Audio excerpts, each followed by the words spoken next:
Hello friends, আজকে আমি আপনাদের শেখাবো কাঁচা আমের তেল কিভাবে তৈরি করতে হয়। এটাতে আমি রসুন আর চুই ঝাল দিয়ে তৈরি করেছি। এটাতে কোনো মিষ্টি ব্যবহার করি নাই।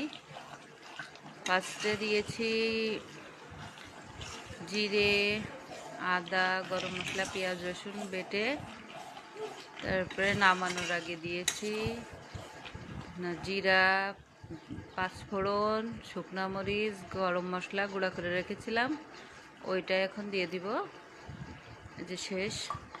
তেলের পরিমাণটা একটু বেশি দিতে হবে।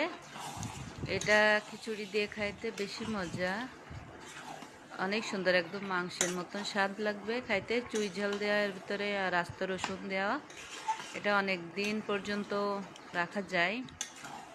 বর্ষার সময় বেশি মজা লাগবে খিচুড়ি দিয়ে খাইতে।